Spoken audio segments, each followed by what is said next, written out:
En 2016, 2 chercheurs exploraient les forêts d'Arunachal Pradesh, en Inde. Lorsqu'ils ont découvert par hasard un magnifique serpent camouflé parmi les feuilles. Un habitant leur a alors montré l'animal, et ils ont immédiatement compris qu'ils étaient en présence d'une vipère exceptionnelle. Ce serpent, avec son museau pointu rappelant celui de la vipère hypnale d'Indonésie, et son ventre orange vif les a laissés pantois. De retour au camp, après un examen approfondi, ils ont compris qu'ils avaient mis la main sur une découverte remarquable. Des analyses ADN réalisées à l'Institut indien des sciences ont confirmé qu'il s'agissait d'une espèce totalement inédite, désormais baptisée Trimeresurus arunachalensis. Toutefois, les particularités de ce serpent ne s'arrêtèrent pas là. Son organe reproducteur présentait des caractéristiques distinctes de celles des autres vipères, et son motif d'écaille était tout à fait singulier. Alors que son plus proche parent possédait une vingtaine de rangées d'écailles autour de son corps, ce spécimen mystérieux n'en comptait que 17. La prochaine espèce est un véritable cas d'exception, connu pour être le plus grand gecko jamais observé, avec une longueur avoisinant les 60 cm et une épaisseur comparable à celle du poignet d'un homme adulte. Le seul spécimen répertorié du gecko géant de Delcourt est actuellement conservé en France, mais son origine précise demeure encore en partie mystérieuse. À l'origine, on pensait qu'il provenait de Nouvelle-Zélande, car certaines légendes locales évoquaient l'existence d'un lézard géant vivant dans les forêts. Bien que cette théorie soit fascinante, des études ADN récentes tendent à indiquer que cette espèce nocturne pourrait en réalité venir de Nouvelle-Calédonie. Cependant, aucune preuve définitive n'a encore été apportée à ce sujet. En général, les requins dormeurs sont des créatures lentes et imposantes qui préfèrent les eaux froides profondes des océans. Leur large tête plate leur permet de se tapir dans l'obscurité marine. Toutefois, en 2017, un spécimen a été capturé dans un port de pêche à Taïwan, puis recueilli sur un marché aux poissons, et il ne ressemblait en rien à ses congénères. Tout d'abord, ce requin d'1 et 3 mètres présentait des yeux plus petits et une seconde nageoire dorsale réduite en comparaison de ses congénères. De plus, il possédait davantage de rangées de dents dans sa mâchoire supérieure et moins dans la mâchoire inférieure. Cependant, la découverte la plus surprenante fut de constater qu'il s'agissait d'une femelle enceinte, portant 33 embryons.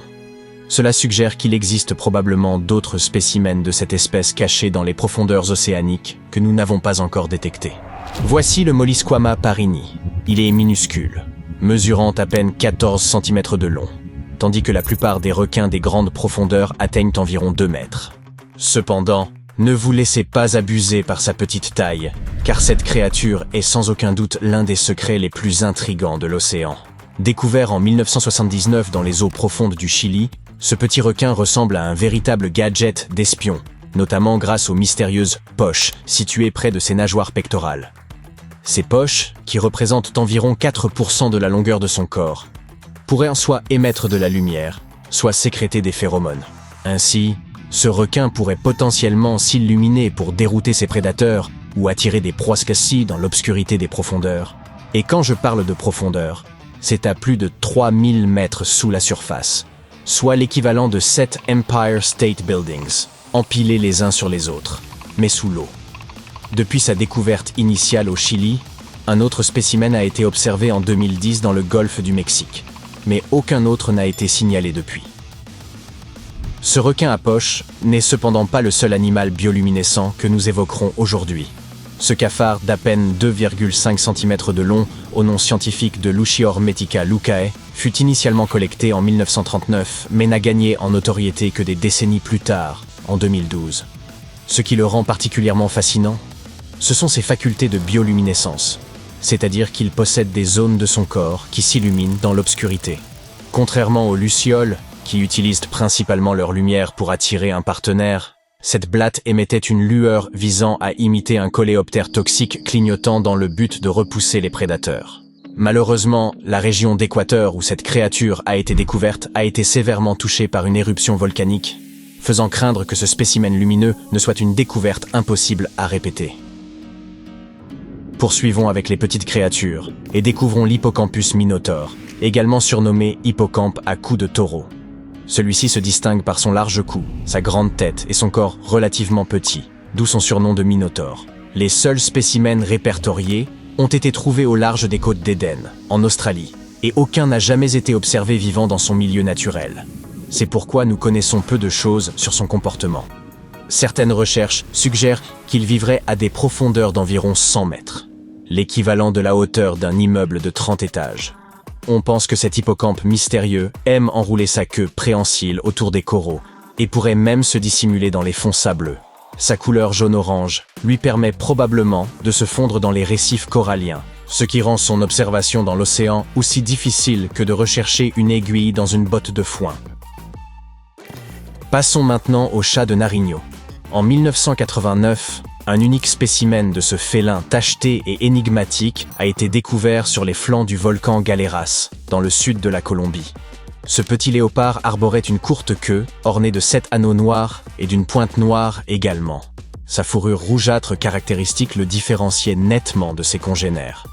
Comprenant qu'il ne s'agissait pas d'un animal ordinaire, les chercheurs ont entrepris de visiter plusieurs musées à travers l'Amérique latine, afin de trouver des félins similaires, mais sans succès.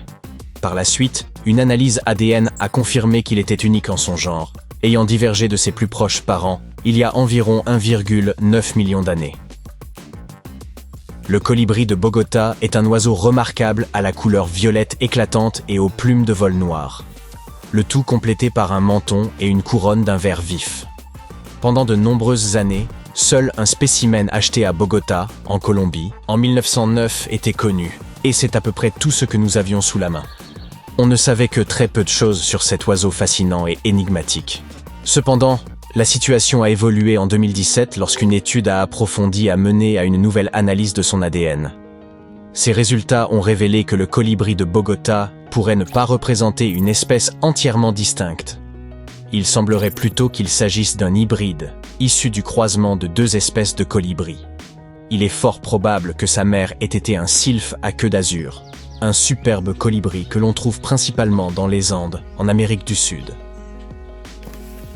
Le Nicobar ponctué est considéré comme la licorne du monde ornithologique. Il a été décrit pour la première fois en 1783 par le médecin anglais John Lassam, qui l'a observé une seule fois. Depuis cette observation unique, il n'y avait aucun doute sur le fait qu'il s'agissait d'un pigeon, et de nombreux chercheurs étaient si persuadés qu'il constituait une espèce à part. Néanmoins, des études ADN récentes ont révélé que cet oiseau pourrait en réalité être étroitement lié au célèbre dodo, cet oiseau dodu et incapable de voler de l'île Maurice qui ressemblait à un gros pigeon au bec impressionnant. Quoi qu'il en soit, le Nicobar ponctué mesure environ 33 cm de longueur et se distingue par son plumage tacheté de jaune. Contrairement à son cousin terrestre, le Nicobar ponctué était probablement davantage arboricole, se nourrissant de fruits dans les arbres.